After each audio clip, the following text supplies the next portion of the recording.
SM Store, amanah dalam muamalah.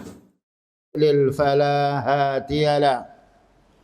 Asyhadu an la ilaha illallah wahdahu la syarikalah. Wa asyhadu anna Muhammadan abduhu wa rasuluh. Allahumma salli wa sallim ala nabiyyina Muhammadin wa ala alihi wa sahbihi ajma'in, amma ba'du. Jamaah kaum muslimin, salat maghrib yang berada di Masjid Ar-Rahmah yang dimuliakan oleh Allah Ta'ala. Alhamdulillah pada malam ini Allah Subhanahu wa Ta'ala mengumpulkan kita di masjid untuk niat yang baik, menuntut ilmu agar kita bisa mengamalkan ilmu ini dan menjadi sebab diterima amal kita, dan juga agar kita bisa mendakwai diri kita maupun keluarga kita kepada ilmu yang kita peroleh, yang ilmu ini bersumber dari Al-Quran maupun hadis Rasulullah Sallallahu Alaihi Wasallam. Akan kita lanjutkan bab masalah kita yang ditulis oleh Syekh Jamil Zainu hafizahullah ta'ala, halaman 14, soal nomor 27. Siapa yang membaca silakan baca dan dengan pelan-pelan. Ada yang baca? Baik, kalau tidak ada yang baca, saya membaca. Soal nomor as-sabi'u wal isrun, pertanyaan yang nomor 27. Hal nusaddiqul arrafa? Pertanyaan ini, apakah boleh kita membenarkan tukang peramal? Arraf itu orang pura-pura tahu urusan gaib tapi tidak tahu, itu namanya arraf. Tukang peramal, meramal. Paranormal masuk juga arraf. Wal kahina, dan juga dukun. Dukun ini yaitu orang yang sifatnya dia menganggap tahu urusan dengan melihat bintang-bintang atau perjalanan bintang itu sendiri. Fi ilmil ghaibi, di dalam ilmu ghaib. Maknanya bolehkah kita kaum muslimin membenarkan ucapannya paranormal dan juga orang-orang yang menganggap tahu dirinya urusan gaib? Ini pertanyaan. Jawabnya, la nusaddiquhuma, kita tidak boleh membenarkannya. Artinya kita harus mengkafirkan pula, karena mereka menganggap tahu urusan gaib.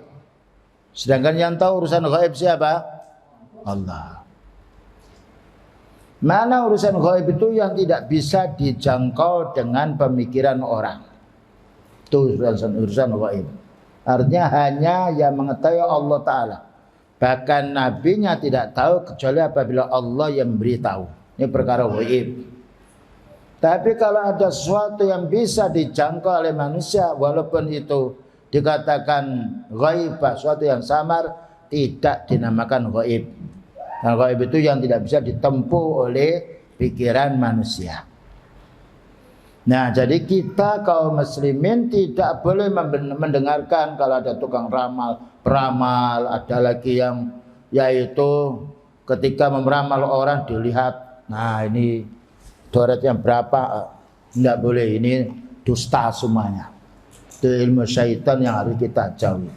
Atau aturuk, coret-coretan di tanah, lalu dipandai, kamu nasibmu akan demikian.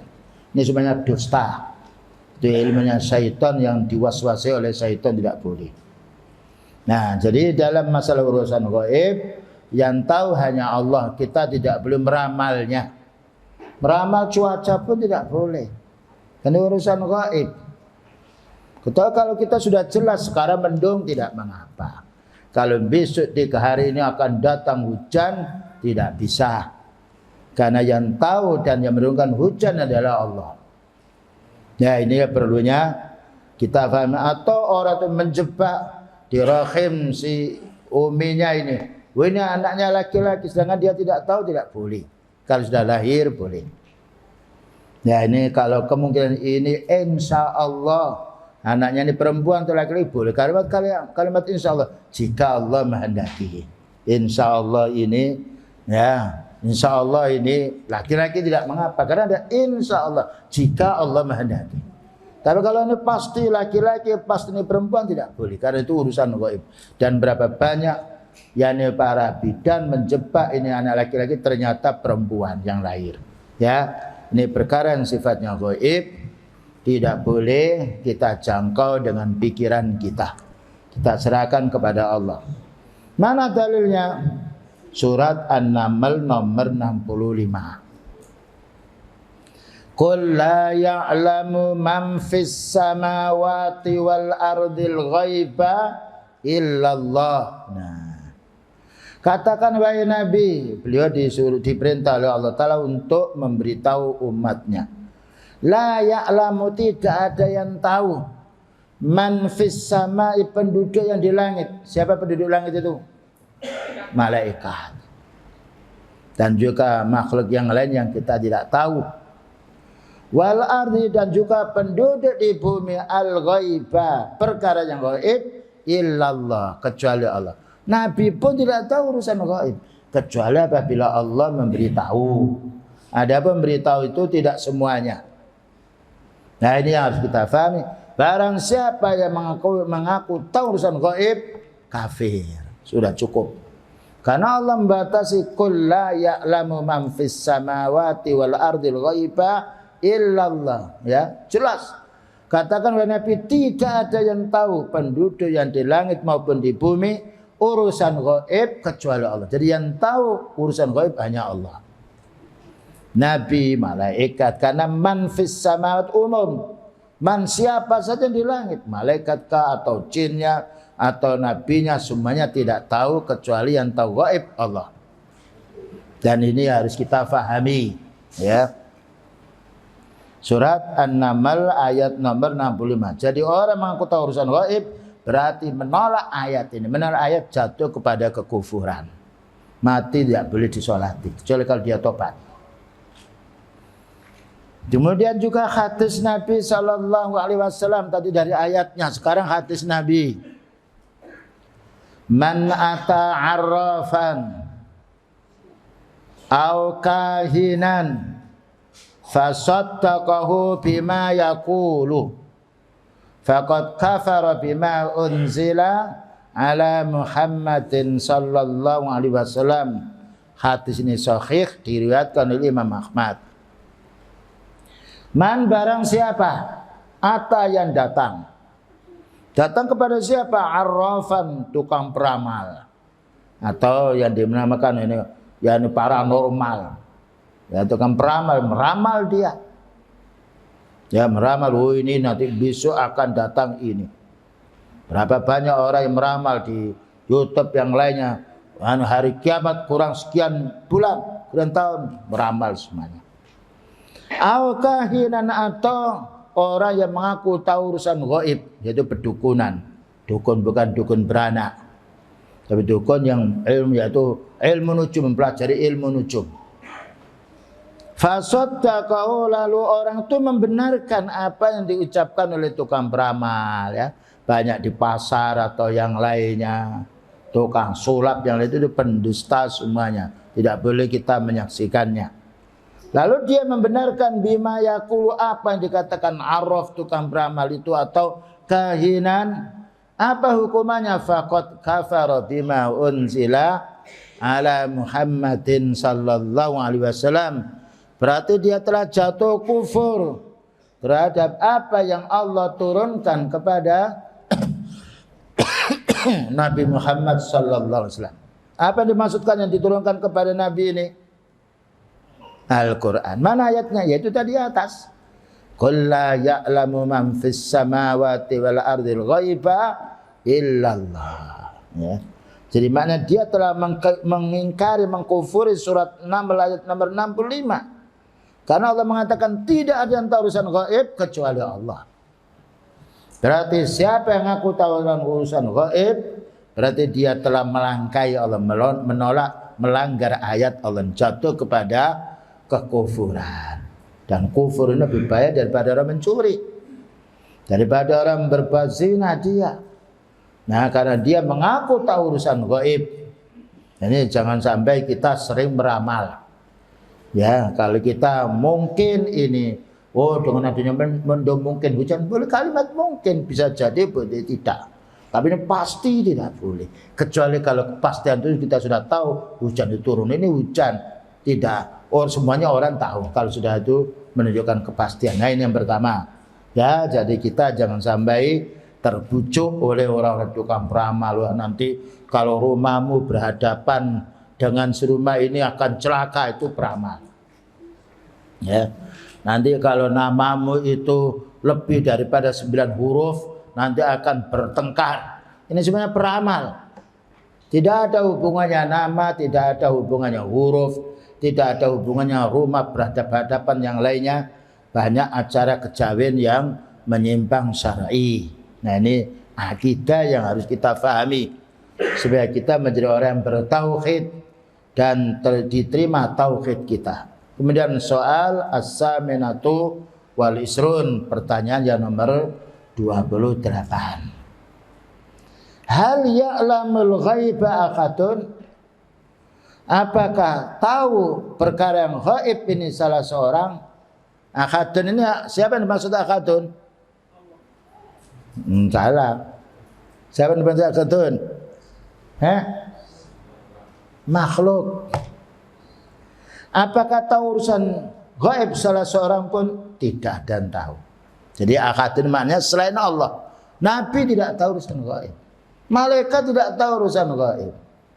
Apalagi di bawah malaikat dan seorang dan utusan tidak tahu. Nah, ini yang perlu kita pahami. Jadi tidak ada yang tahu urusan gaib kecuali Allah.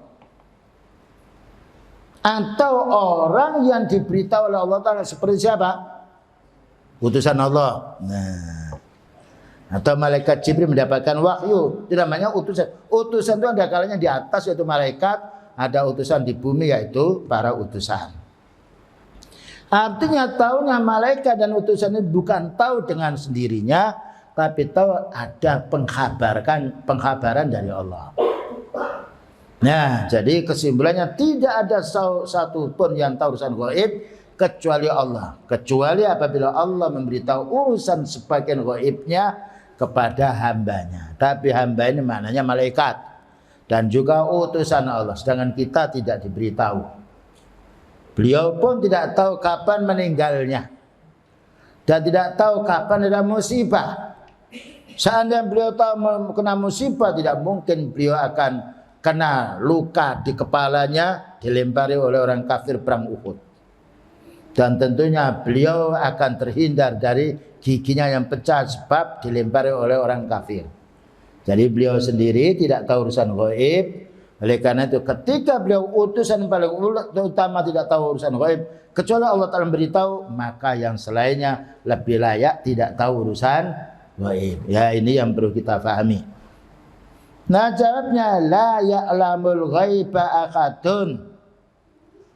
Tidak ada yang tahu urusan gaib seorang pun, baik dari malaikat, baik dari nabi atau orang biasa, illa kecuali. Nah, kecuali ini siapa? Man atla'ahullah. Orang yang Allah Ta'ala beritahu. Atla itu memperlihatkan.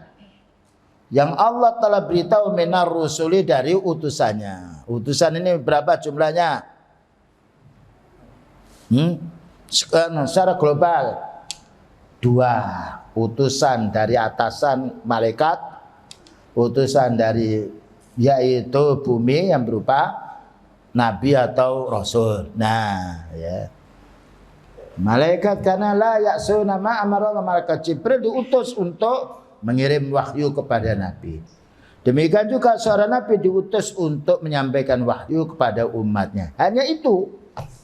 Kalau ada selain 2 mengaku urusan gaib, kafir. Dengan dasar ayat dari surat Jin nomor 26 sampai 27. Nah, ya. Ini perlunya kita mengaji supaya kita tidak dibujuki tukang peramal dan juga tukang paranormal yang lainnya yang mengaku tahu urusan gaib. Kalau di pasar ada orang mengaku urusan gaib, baca a'udzu billahi minasyaitonir rajim. Enggak jadi. Ya, pernah kemarin yaitu di Pamekasan di masjid. Ada orang tukang sihir yang lain, kita bacakan a'udzu bikalimatillahi tamma min syarri ma khalaq. Enggak jadi dia. Ya. Karena kita sudah punya pegangan. Ya, dan pergi pulang dalam keadaan hina. Ini yang perlu kita tahu, makanya kita tidak boleh merasa tahu urusan gaib. Yang tahu urusan gaib hanya Allah. Kemudian Allah memberitahu malaikatnya, tapi bukan semuanya, hanya sebagian. Allah memberitahu kepada para nabinya, tapi tidak semuanya urusan gaib. Allah beritahukan kepada semua nabinya, hanya sebagian. Nah, mana dalilnya bahwasanya Allah Ta'ala memperlihatkan urusan gaib ini kepada utusannya, baik malaikat maupun nabi, berdasarkan surat Jin ayat nomor 26 sampai 27. Nah ini nikmatnya kita menuntut ilmu.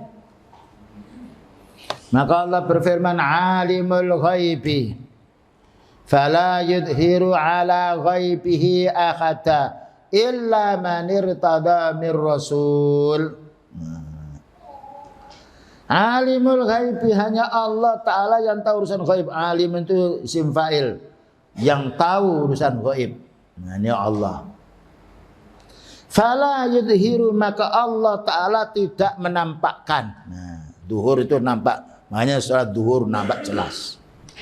Maka Allah Ta'ala tidak menampakkan ala ghaibi, urusan ghaibnya, ahadan, seorang pun.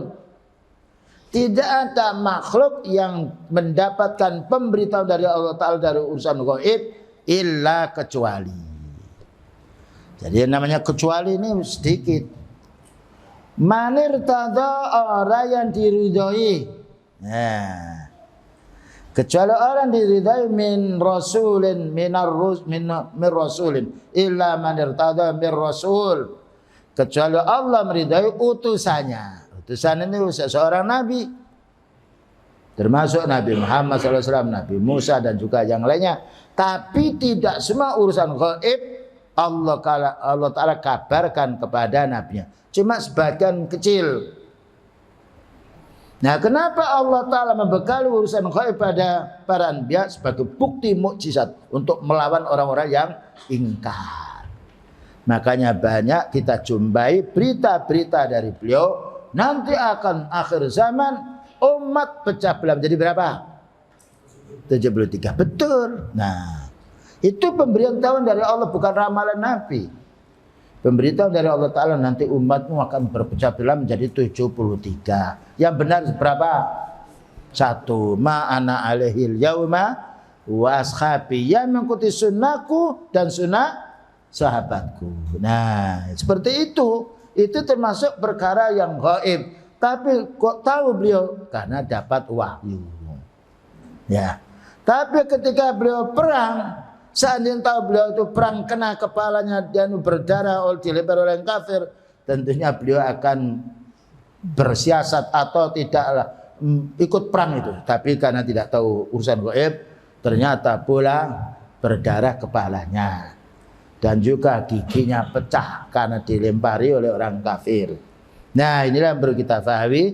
Jadi utusan diberitahu oleh Allah Ta'ala urusan gaib bukan semuanya, tapi bagian kecil. Faedahnya apa? Untuk melawan musuhnya, untuk mengalahkan pula yaitu orang-orang yang menyimpang.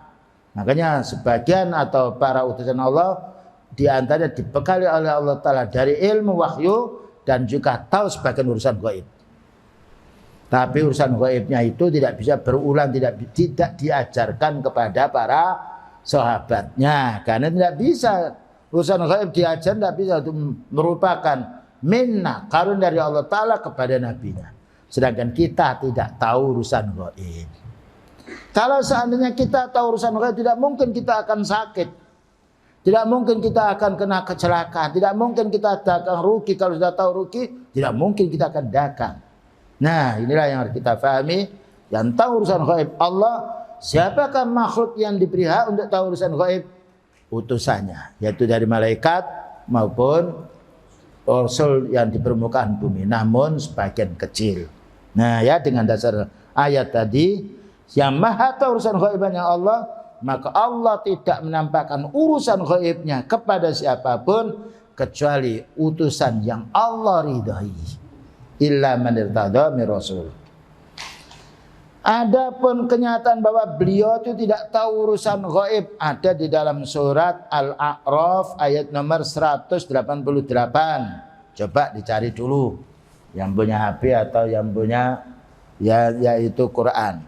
Ayat nomor 188 dari surat Al-A'raf. Yang duluan ya, siapa yang dapat ini? Ya, ada yang bawa Quran? Tidak ada. Coba itu 128 dari surat Al-A'raf.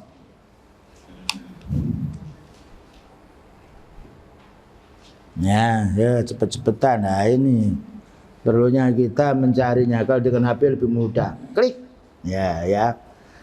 Yaitu Al-A'raf 128 akan ketemu. Ada yang sudah tahu?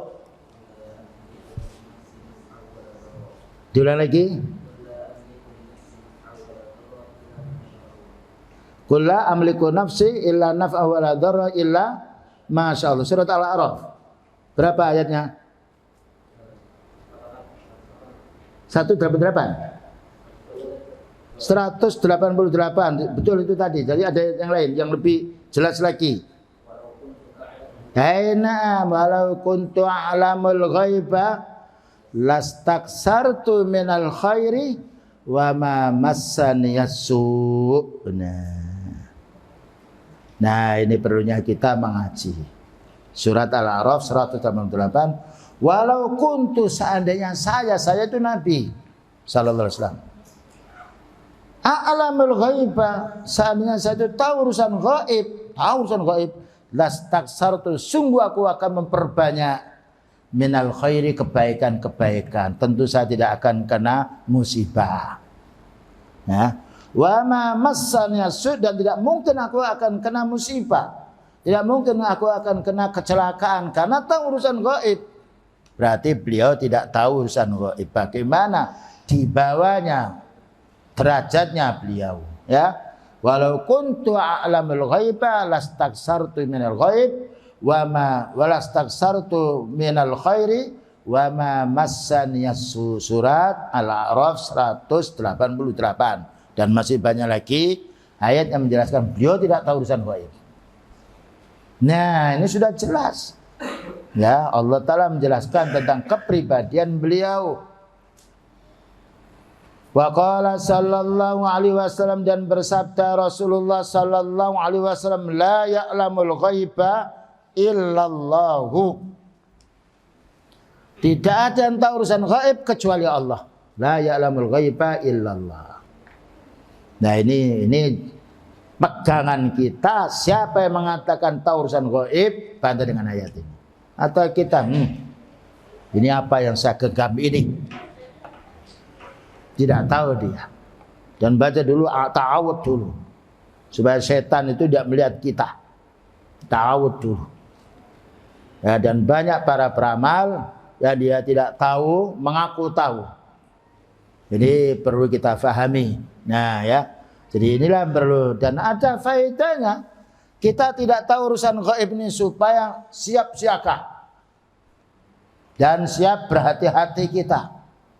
Kemudian juga mencari jalan yang diridhai oleh Allah, karena kita tidak tahu urusan gaib. Berbeda kalau Allah Ta'ala beritahu urusan gaib, mungkin kita tidak akan ada yang celaka. Karena ketika tahu di sana akan ada gempa, kita akan pergi. Tahu di sana ada kecelakaan, kita tidak akan lewat jalan itu. Nah, kemudian soal nomor 29. Hal nalbasul khayta wal halqata lisyifai. Mereka kita memakai khayt. Khayt itu maknanya benang yang dilingkarkan di tangan atau di leher. Kadang-kala di leher kambing supaya apa? Kambingnya sehat. Kadang-kadang dikasih pula yaitu benang kemudian lonceng, cincin. Nah, itu namanya khaid. Wal halqata, dan juga yaitu lingkaran-lingkaran, ya. Lingkaran-lingkaran yang gelang pula, halqatul khaid benang, wal halqata yaitu gelang. Entah gelang yang di. Tapi kalau ini jam ini bukan dikatakan di sini apa? Lisyifa, untuk penyembuhan. Berapa banyak orang datang kepada dukun paranormal membahas sehat, dikasih gelang berupa tempurungnya kelapa atau akar laut atau yang lainnya, dan katanya sudah diisi. Ini semuanya adalah kebohongan. Ya, kebohongan. Katanya kuat. Tidak mungkin dengan kekuatan dari Allah. Nah, coba Pak, ini kuat. Kalau kuat Pak, bisakah saya ini memegang ini, memotongnya? Potong, baca bismillah. Nah, ini kadang-kadang makanya orang muslim itu dia akan dibujuk oleh dukun, tidak akan dibujuk oleh peramal, karena mereka itu dusta, ya. Tapi orang awam gampang dibujuk. Ini wake ini, nah bisa menggait wanita, nah ini bisa datang rezeki yang banyak. Bohong semuanya itu. Bagaimana batu bisa mendatangkan manfaat? Batu itu dipecah dia lebur. Nah, ini yang perlu kita pahami. Nah, tapi boleh kita ini mengalungkan kambing dengan tali kalau maksudnya untuk tanda. Tapi kalau itu untuk sifat penyembuhan tidak boleh. Ya, jadi yang kambingnya karena banyak sekali dikasih di sini atau disemprot dengan cat atau yang lain, ya. Dikalungnya apa supaya tahu ini dan ditulisi. Ini kambingnya boleh. Karena maksudnya untuk tanda, bukan untuk penyembuhan. Tapi kalau untuk penyembuhan tidak boleh, karena menyembuhkan Allah. Tapi kalau kambing itu sakit, banyak disuntik, dikasih obat, layak. Karena ma anzalallahu da'an illa syifa, Allah Ta'ala tidak menurunkan penyakit kecuali ada obatnya. Tapi obat ini bukan sulap, tetapi obat-obat yang memang bisa dengan izin Allah Ta'ala mengobatinya, termasuk ramuan-ramuan tertentu sebagaimana obat yang kita maklumi. Baik. Dan kadangkala pula dikalungkan anak kecil, nah supaya tidak nangis, supaya tidak kesurupan jin, tidak boleh. Jadi anak kecil dikasih yaitu kalung gini berupa benang, lalu di sini ada tumbal, ya satu, nah apa namanya itu. Nah itu banyak orang-orang dulu itu sampai meler, yaitu ingusnya atau yang lain dikasih supaya apa? Supaya tidak diganggu. Itu tidak boleh. Nah tapi sekarang sudah mulai hilang. Dengan dakwah sunnah ini alhamdulillah banyak kepercayaan-kepercayaan yang dulu banyak dipercayai tapi hilang karena sebab dakwah. Mana dalilnya kita tidak boleh memakainya? La nalbasuhuma, jangan kamu pakai berupa benang yang diletakkan di tangannya atau yaitu di lehernya atau di leher binatang atau digantungkan di pohon supaya yakni buahnya banyak atau supaya tidak dicuri oleh orang atau digantungkan di rumah. Tidak boleh. Karena man allaqa syai'an wukila ilaihi. Siapa yang menggantungkan suatu untuk yaitu penyembuhan, maka Allah akan menyerahkan dirinya. Allah Ta'ala tidak mengurusinya. Ya, ini perlu kita pahami. Kalau ada rumah dulu yaitu pasar-pasar dikasih kain merah, itu tidak ada. Lah ya kasih pari, apa pari ya ditanam di tanah enggak di atas lah. Nah ya kasih pisang. Ya. Maunya apa coba tanya mereka itu. Padi dengan padi ya kita tumbuk kita makan. Baik. Lalu mana dalilnya kita tidak boleh berbuat seperti ini? Karena ini lisyifa, untuk pengobatan, untuk menjauhi supaya tidak diganggu jin, tidak diganggu manusia, tidak diganggu burung. Burung enggak takut dengan jimat. Nah, takut kalau ada jaring ya itu. ketabrak, kena dia. Lanal basuma, tidak boleh kita memakai keduanya ini. Adapun seorang istri umpamanya memakai gelang boleh, tapi tidak boleh diperlihatkan orang. Karena perhiasan wanita itu adalah tersembunyi. Pakai anting-anting banyak boleh, ya. Dulu ada ketika Rasulullah SAW sedang khutbah Jumat, khutbah hari raya, ketika jauh wanita di sebelah belakang, beliau membawa Bilal di selendang dibeberkan. Tasodakna, ayo wanita sedekah. Nah, dikiwanya dilepas, gelangnya dilepas, kalungnya dilepas. Karena miliknya sendiri. Diboleh, tapi dengan syarat tidak dipamerkan, ya. Tidak diperlihatkan. Dan ini lo kalungku gede. Ini lo gelangku sampai berapa itu? 5 cm atau 10 cm, tertutup dengan emas. Kadang-kadang emas palsu. Nah, perhiasan wanita adalah perhiasan di dalamnya, tidak boleh ditampakkan. Nah, oleh karena itu, wala yubtina zinatahunna, wahai wanita wanita, jangan kamu menampakkan keindahan perhiasan dirimu. Nah, mana dalilnya kita tidak boleh berpegang masalah ini? Dalilnya surat Al-An'am nomor 17. Wa iyamsaskallahu bidurrin fala kashifa lahu illa huwa. Maka jika Allah Ta'ala menimpakan kepadamu bahaya, ditimbakan sakit, ditimbakan gunung meletus, banjir, angin tofan, fala kashifa lahu, tidak ada yang bisa menolak, tidak ada yang bisa menghilangkan bala itu, madarat itu, kecuali dia, yaitu kecuali Allah. Jadi azimatnya kintil. Bahkan banyak orang-orang menanam yaitu azimat di pinggir gunung supaya tidak meletus. Ada duku, ada kuburan di situ, katanya ini yang menjaga gunung. Ketika gunungnya meletus, ya mayatnya harus hilang. Nah, dan tidak masuk akal. Gimana gunung begitu besarnya ditunggu oleh orang mati? Orang di pinggirnya yang hidup dari mati dia. Dan juga kena lahar, hancur. Yang hidup itu mati. Bagaimana yang mati mau menjaga yang besar seperti gunung itu? Tidak masuk akal. Tapi karena kepercayaan, syaitan itu yang membujuknya, yang waswasinya, sehingga orang yakin dengan waswas yang ada. Yuwaswisu fi sudurin nas minal jinnati wa nas. Dibisiki di hati manusia ini dari jin dan manusia. Nah, kemudian juga ada hadis ini, jadi ayat tidak ada yang bisa menolak musibah yang Allah timpakan kecuali Allah, yang lainnya tidak bisa menolak. Wa qala sallallahu alaihi wasallam, dan juga Allah Ta'ala berfirman, ama innaha la taziduka illa wahnan. Ini ada ceritanya. Ada salah seorang pada zaman beliau, dia tuh memakai gelang berupa kuningan. Nah, ya. Berapa kuningan?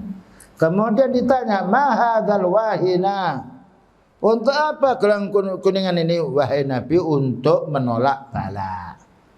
Wahan itu untuk menolak kesengsaraan. Dianggapnya jin itu takut dengan ini, malaikat itu takut dengan gelang kuningan itu atau yang lainnya. Jadi ada kepercayaan. Apa kata beliau? Ama innaha, ingatlah, gelang kuningan yang kamu pakai itu la taziduka, tidaklah menambah kamu illa wanan, kecuali kamu tambah sengsara. Gimana tambah sengsara? Karena bergantung dengan kuningan ini. Itu kalau dari kuningan. Ada lagi yang dari yaitu kawat, ada lagi yang dari tempurung, ada lagi yang dari akar laut katanya. Itu sebenarnya tidak bisa menolak. Kalau nggak percaya ambil gunting, tek, putus itu.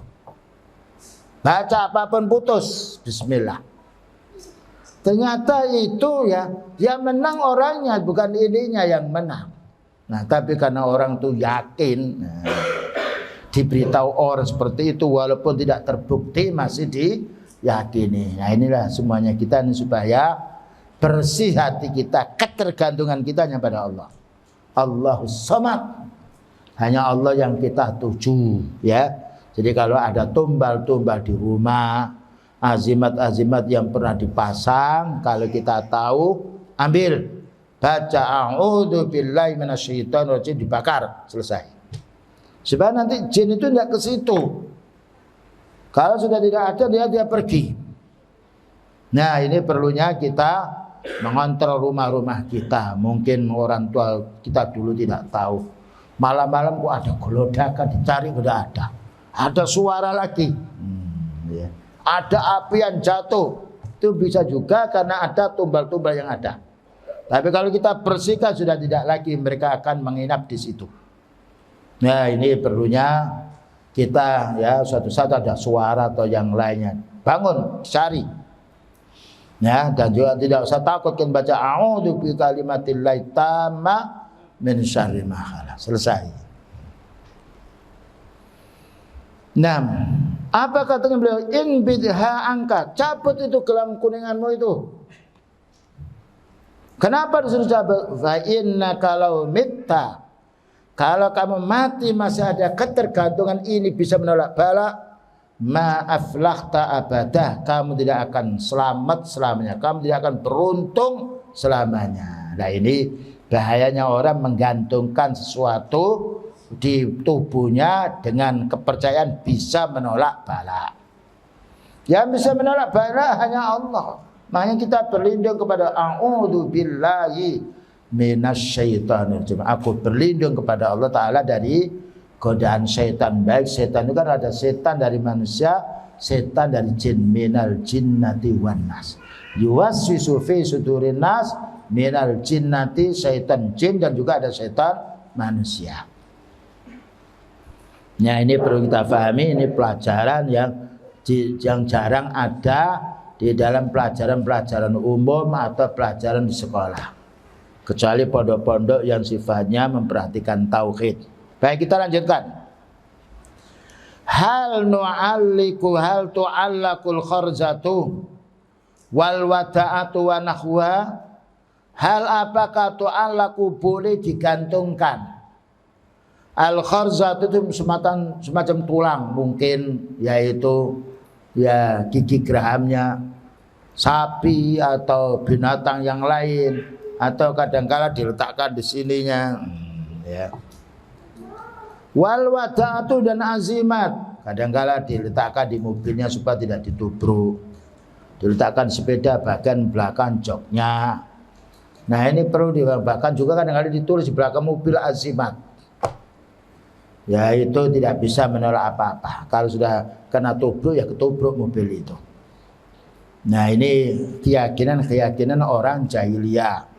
Tidak perlu kita datang kepada paranormal minta, yaitu syarat atau minta supaya mobilnya selamat, supaya rumahnya tidak dicuri oleh orang, supaya dia sehat terus, tidak sakit, pun dukunnya juga sakit kok.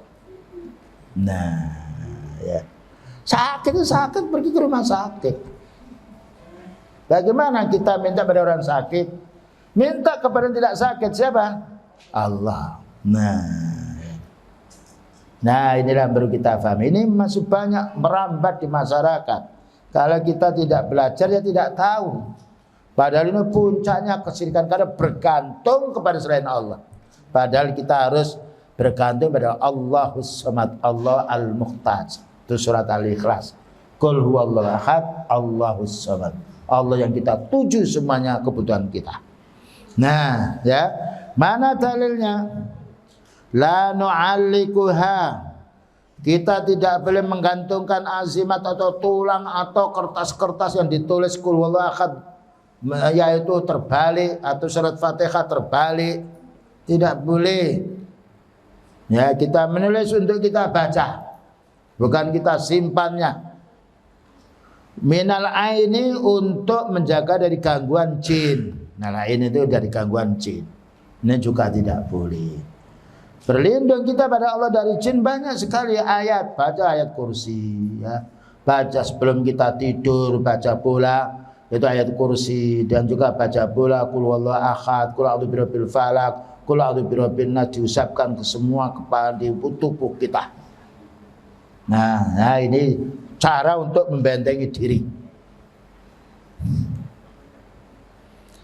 Mana dalilnya kita tidak boleh menggantungkan suatu supaya kita tidak diganggu jin atau diganggu oleh makhluk yang halus? Dasarnya dari ini ayatnya belum saya tulis. Wa iyam saskallahu bidurrin fala kasifalahu. Sudah ada tadi ya?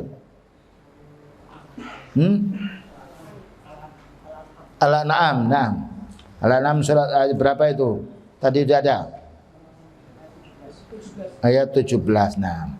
Wa iyam saskallahu bidurin, jika Allah Ta'ala menimpakan satu bahaya, musibah, gunung meletus, ya, wabah corona, ya, covid, banjir, penyakit malaria, yang lainnya, fala kasifalo, tidak ada yang bisa melenyapkan, menghilangkan wabah itu illa huwa, kecuali Allah. Sudah jelas kan?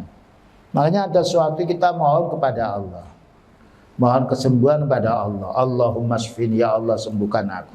Mohon rezeki, Allah marzukni, ya Allah berilah rezeki. Mohon anak, ya Allah, Allah manjibni waladan, ya Allah karunia aku ini anak. Karena semuanya miliknya Allah. Lillahi ma fis samawati wa ma fil ardh. Semua yang ada di langit dan bumi miliknya Allah. Kita mohon pada Allah, bukan mohon pada batu, menangis kepada batu, menangis kepada air. Kalah batu itu, kalah dengan manusia.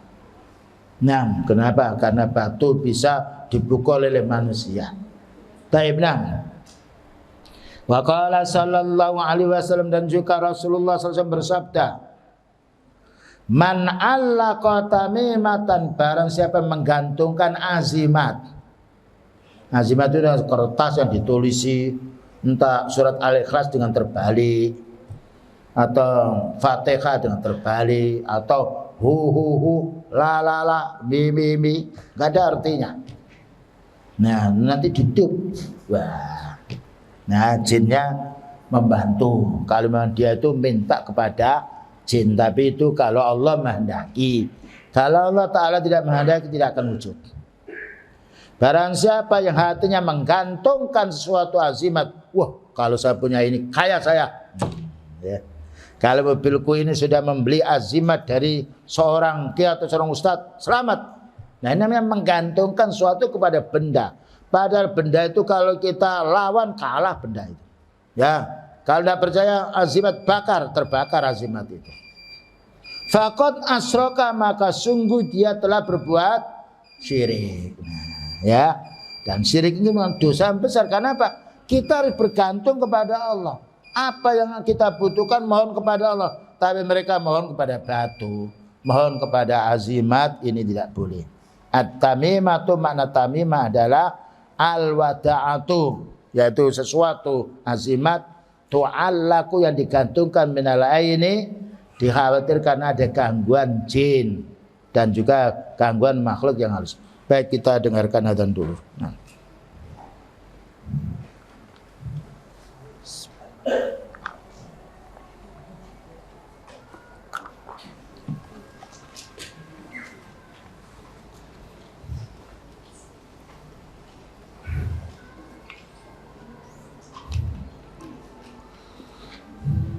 Allahu Akbar,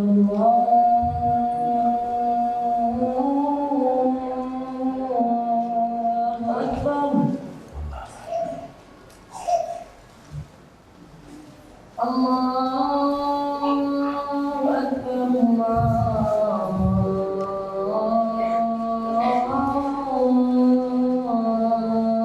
Akbar.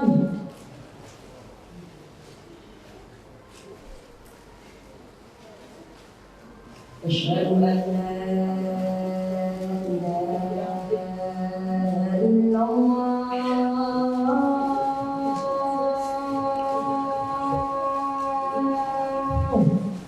Asyhadu an la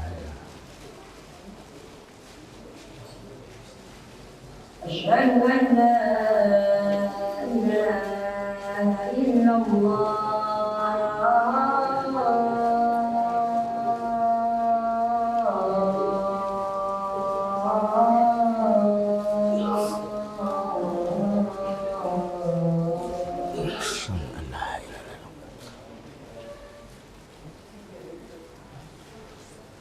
أشهد أن محمدا رسول الله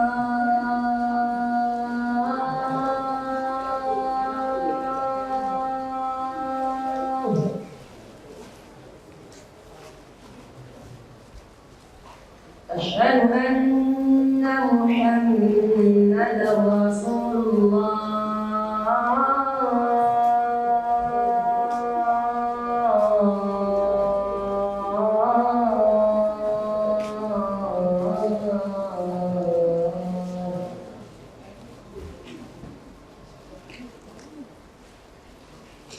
حي على الصلاة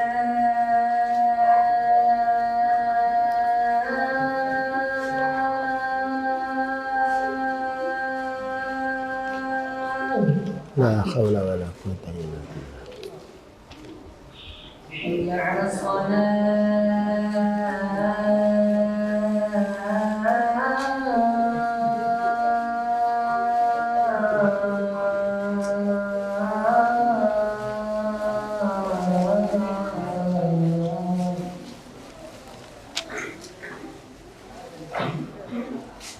حي على الفلاح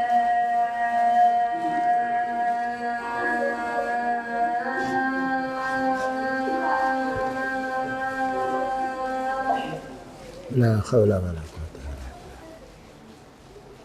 حي على الفلاح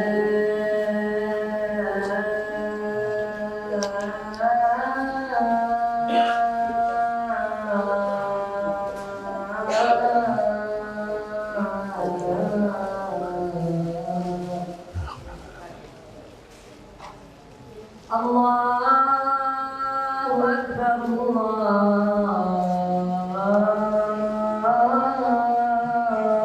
أكبر لا إله إلا الله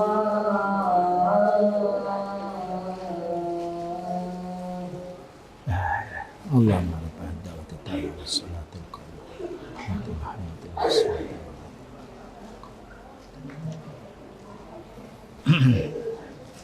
Kita lanjutkan soal nomor 31. Ma hukmul amali bil qawaninil mukhalafati lil Islam? Ma hukmu, bagaimana hukumnya al-amali, mengamalkan bil qawanin ini peraturan-peraturan yang dibuat oleh manusia al-mukhalafati, yang menyimpang lil Islami, agama Islam. Jadi bagaimana hukumnya kita mengamalkan peraturan-peraturan yang dibuat oleh manusia tapi peraturan itu menyimpang Islam? Jawabnya, al-amalu bil qawaninil mukhalafati lil Islami kufrun idza ajazaha. Perhatikan di sini. Mengamalkan peraturan-peraturan yang menyimpang Islam adalah kufur ketika dia membolehkannya. Tapi kalau tidak tahu, semoga Allah Ta'ala mengampuninya.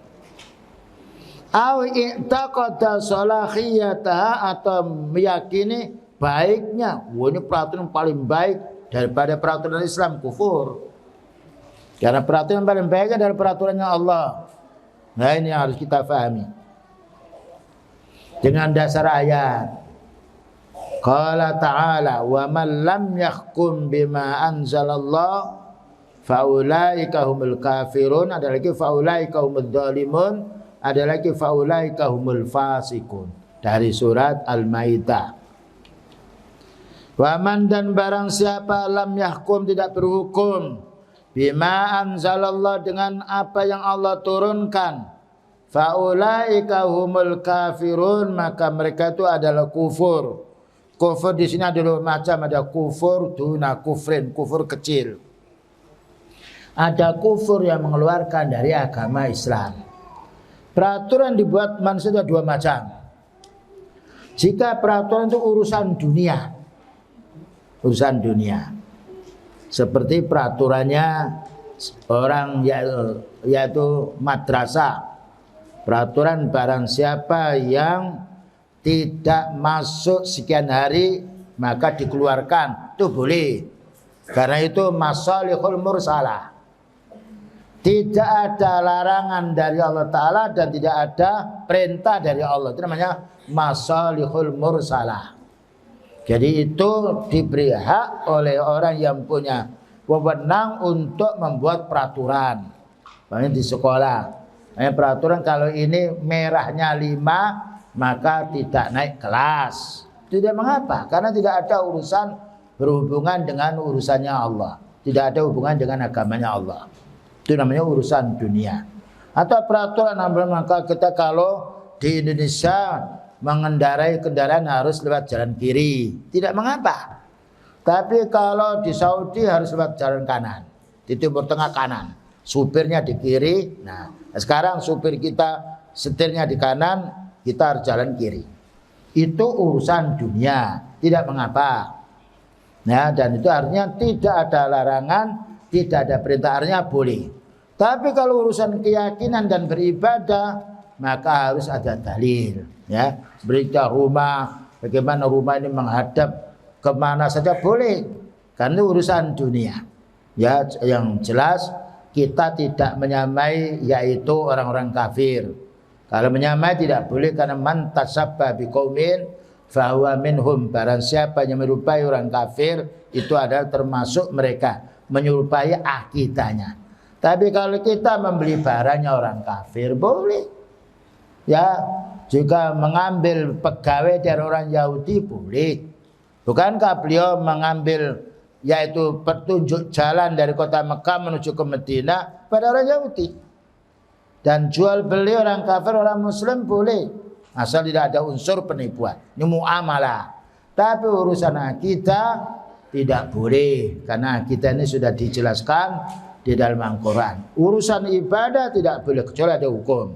Jadi umpamanya di desa mengadakan ini kita harus kerjasama pembersih, ya, selokan memberikan rumput-rumput tidak mengapa, karena itu bagian daripada kemaslahatan jalan, tidak ada suatu larangan. Tapi kalau melanggar hukum Allah tidak boleh, ya. Nah, mamanya kita dilarang jangan sholat. Nah, ini melanggar hukum Allah. Karena sholat itu perintahnya Allah, tidak boleh kita siam melanggar hukum Allah, karena itu perintahnya Allah. Tapi urusan dunia selagi tidak melanggar hukum Islam maka diperkenankan. Seperti kita ada peraturan lampu kuning siap-siap, lampu merah berhenti, hijau jalan. Nah, itu namanya masalihul mursalah. Kemaslahatan yang digunakan untuk keselamatan jalan kita. Asalnya tidak ada perintah dan juga tidak ada larangan.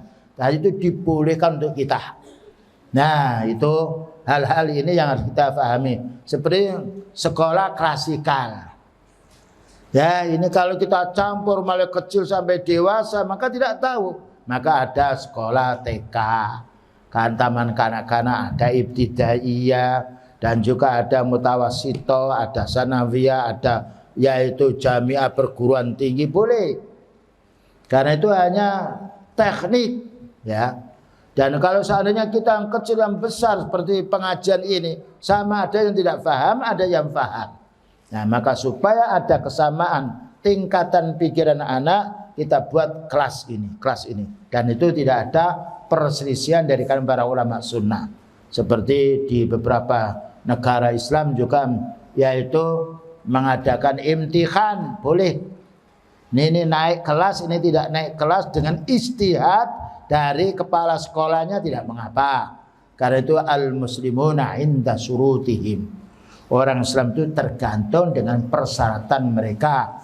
Selagi persyaratan itu tidak melanggar hukum Allah. Selanjutnya, wa qala sallallahu alaihi wasallam, dan Nabi sallallahu alaihi wasallam bersabda, wa man lam tahkum a'immatuhum bi kitabillah,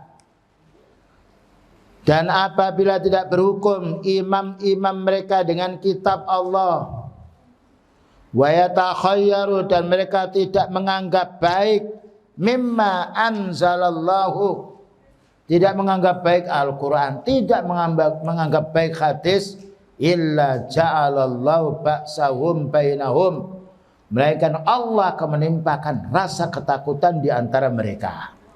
Nah, ini perlunya kita, yaitu boleh membuat peraturan di rumah, peraturan di dalam tetangga atau di kelas, tapi jangan melanggar peraturan Allah yang disiplin. Ini umpamanya jam 7 masuk, kalau sampai 5 kali tidak masuk maka diskores, dihukum, boleh. Itu ijtihad orang.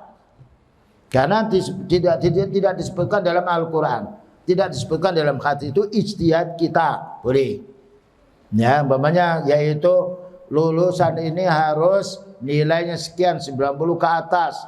Yang 70 tidak lulus, boleh. Karena itu ijtihad manusia yang mana tidak ada larangan, tidak ada pula yaitu perintah. Dan itu masalah urusan duniawi, diperbolehkan. Makanya tidak ada para ulama sunnah yang membid'ahkan sekolah klasikal, yang membedakan adalah sekolah jamiah, ya, yang membid'ahkan harus adanya pondok, tidak ada, karena itu sarana untuk pendidikan. Baik. Nah, ditambah satu apa ini, ada pertanyaan? Kalau ada pertanyaan silakan dulu. Ya.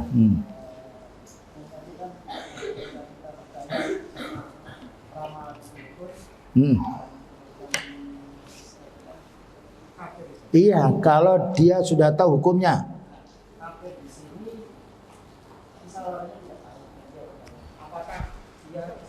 Apakah ini salah satu pembatal keislaman? Dan yang kedua, setelah dia bertobat, apakah harus bersahadat? Bagus, kalau dia tidak tahu maka Allah berfirman, Rabbana la tu'akhidna in nasina aw akhtana. Ya Allah, jangan kau hukum kami kalau kami lupa atau tidak tahu. Tapi orang tidak tahu harus apa? Harus belajar, harus bertanya. Fas'alu ahla dzikri in kuntum la ta'lamun. Tanya pada orang punya ilmu kalau kamu tidak tahu. Dan selanjutnya kalau mereka seperti itu melakukannya, terus dia tobat, apa amal-amal dulu yang baik diterima? Diterima. Kemudian soal yang terakhir tadi apa? Apakah ketika bertobat, apakah itu salah satu pembatal keislaman? Terus jika dia sudah bertobat, apakah perlu bersyahadat? Kalau sudah bersyahadat tidak perlu tobat. Bersyahadat itu bagi orang murtad, masuk Islam terus keluar. Ya, bahkan pada zaman dulu dibunuh karena akan yaitu menjelek-jelekan Islam. Tapi ketika dia itu tidak tahu kalau itu termasuk dilarang, maka dia bertobat boleh. Tapi kalau 2 kali murtad, para ulama mengatakan dibunuh, karena itu nanti menjadi perusak Islam. Jadi kalau dia bertobat tidak perlu yaitu sifatnya menjadi kufur, tidak. Karena dia bertobat itu tidak berhenti dari perbuatan kekufuran. Banyak para sahabat dulu ketika masuk Islam asalnya tidak kafir, lalu masuk Islam ketika syahadat, kemudian dia mengamalkan rukun Islam dan iman, maka amal-amal yang dosanya dulu dihapus dengan sebab amal yang baik. Karena ada ayat innal hasanati yudhibnas sayyiat, amalmu yang baik itu akan menghapus dosa-dosa yang lalu. Jadi tidak dikatakan kufur, ya. Tidak dikatakan kufur dengan syarat dia tobat dengan tobat yang nasuha. Nah, yang lain? Mempercayai hasil USG ibu yang sedang hamil terkait jenis kelamin, apakah itu menyalahi hal yang boleh? Ya, USG. Jadi kalau dia itu sifatnya yakin betul, padahal itu urusan gaib, ya tidak boleh, dia salah.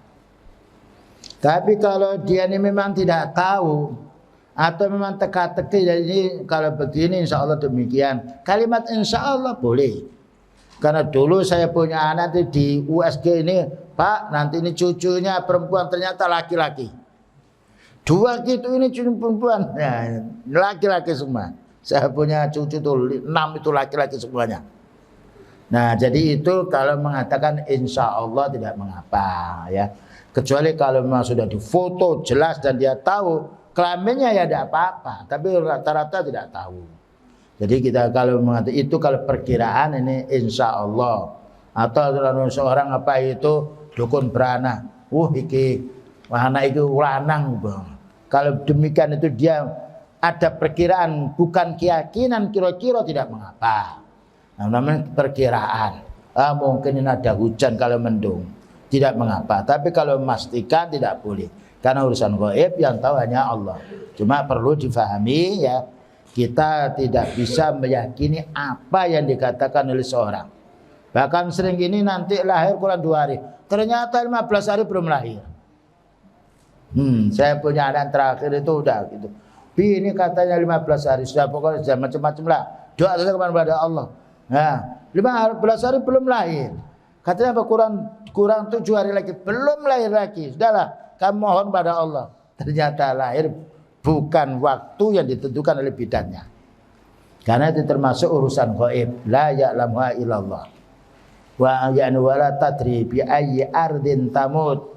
Kamu tidak tahu di mana kematian dirimu, dan juga wa ma fir arham. Tidak tahu apa yang dalam rahim ibu. Tapi kalau kita kira-kira, boleh kira-kira, kemungkinan ini, ini kemungkinan anaknya nih perempuan, nggak apa-apa lah. Kalimat kemungkinan tidak memastikan. Tapi ini pasti tidak boleh. Ya, tapi insya Allah mudah-mudahan apa yang mereka terkahkan ini kira-kira bukan suatu kepastian. Wallahu a'lam bishawab. Yang lain, ya. Saya pernah dengar bahwa anak kecil yang belum balik itu pahalanya dikasihkan orang tuanya. Dan bagaimana kalau anak kecil tersebut melakukan amal dosa, apakah dikasihkan orang tua? Dan bagaimana batas-batas anak yang balik, yang belum balik, Jadi anak kecil kalau melakukan kebaikan dari sebab pendidikan orang tua dapat pahala. Karena man sanna fil islami sunnatan hasanah, siapa yang beri contoh sunnah yang baik, maka falahu ajruha, dia mendapatkan pahala, wa ajru man amila biha, dan pahalanya orang yang menirunya. Jadi kalau kita anak itu kita didik mulai kecil, kita ajari sholat, kita ajari membaca Al-Quran, itu kan usahanya orang tua. Ketika anak menjadi dewasa, dia beribadah karena itu didikan orang tua, dia sholat karena didikan orang tua, dia berzikir karena didikan orang tua, dia membaca Al-Quran karena didikan orang tua. Ini jasanya orang tua, dapat pahala. Tapi kalau orang tua acuh tak acuh dengan anak, tidak mau mendidik, tapi anak ini qadarullah, dia mendapatkan petunjuk dari Allah Ta'ala, dia belajar sendiri, maka orang tua ya tidak dapat sesuatu, karena itu usaha anaknya. Ya, maka Allah berfirman, wala taziru waziratu wizra ukhra. Tidak bisa orang berbuat dosa akan menanggung dosa orang lain. Wa allaisa lil insani illa ma sa'a. Masing-masing manusia mendapatkan pahala sesuai dengan usahanya, kecuali kurban ada. Kurban boleh kita, ya Allah ini kurbanku dan kurban untuk 2 orang tuaku, boleh. Dengan syarat orang kurban masih hidup, menyertakan pahalanya kepada orang tua yang meninggal dunia, boleh, karena ada hadisnya. Selain itu salat, ya Allah ini salatku, pahalanya kami bagikan pada anak istri, tidak bisa. Karena man amila salihan fali nafsi, orang beramal saleh untuk dirinya sendiri. Ada lain yang tanya?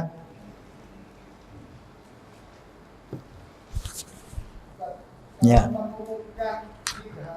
lagi akan ada gerhana, dan membuat gerhana dan menakdir sendiri akan ada gerhana matahari. Bukan jam sekian. Apakah itu yang berbahaya kita mengatakan insya Allah, karena putaran matahari bulan itu kadangkala bisa diketahui oleh manusia, dan kadangkala tidak bisa, terjebak tidak tahu. Tapi bagus insya Allah, dengan penelitian ini insya Allah, kalimat insya Allah itu yang kalau Allah mendaki. Kalau pasti tidak boleh. Kecuali suatu yang ini pasti saya minum karena sudah nampak. Karena Allah mendaki sekarang, nanti saya minum, belum tentu saya minum. Jadi kalau insya Allah dengan penelitian ini akan terjadi gerhana bulan jam sekian, kadang-kadang meleset dan juga kadang-kadang benar. Makanya kalau itu karena apa, peredaran matahari bulan itu bisa diketahui dengan cara perhitungan. Kalau pas perhitungannya ya bisa jadi, kalau tidak ya tidak jadi. Makanya kadang-kala terjadi gerhana, kadang-kala tidak terjadi gerhana. Jadi lebih baik seperti itu kita mengatakan insya Allah menurut perhitungan ya mungkin, kalimat mungkin bukan pasti, jangan pasti, mungkin besok jam sekian akan terjadi gerhana. Boleh insya Allah jika Allah menghendaki. Nah ini masalah kita penting ya.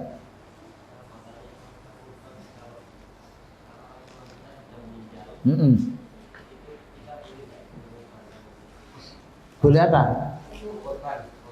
Boleh, tapi dengan syarat ada yang hidup. Saya kurban kemudian mengurbani orang tua kita boleh.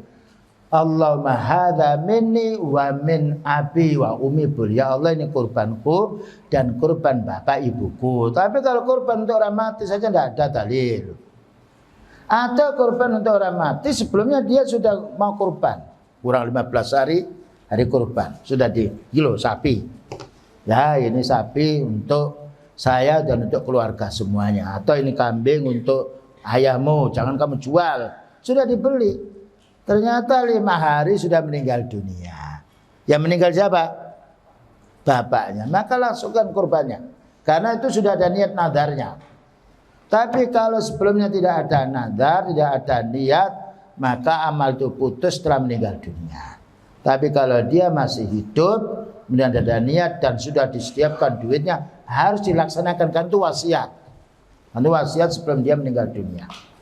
Tapi kalau dia tidak ada niat kurban untuk apa-apa, kemudian kita ngorbani hanya untuk orang tua, tidak menyertakan yang hidup, tidak ada dalil. Tapi kalau kita kurban, ya Allah ini kurban saya dan kurban untuk istri saya meninggal dunia atau yang masih hidup, boleh. Dan juga menyertakan kakek neneknya boleh, karena menyertakan orang mati dengan orang yang hidup.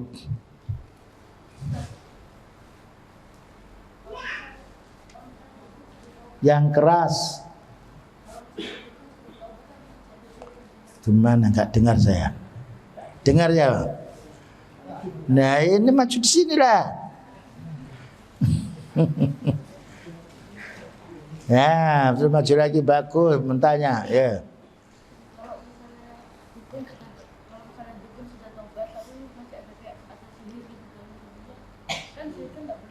Kalau dukun sudah tobat, maka tobatnya dukun dia harus mengeluarkan pukul-pukulnya, harus membuang. Ya, kalau dia masih ada nyimpan tidak tobat. Karena tobat itu maknanya tabat itu kembali menghilangkan yang sudah lewat. Kalau tobat diterima, ya karena Allah Ta'ala menjelaskan innamat taubatu 'alallahi lilladzina ya'maluna su'a bijahalatin. Orang tobat itu orang melakukan dosa lalu dia tahu kemudian segera tobat.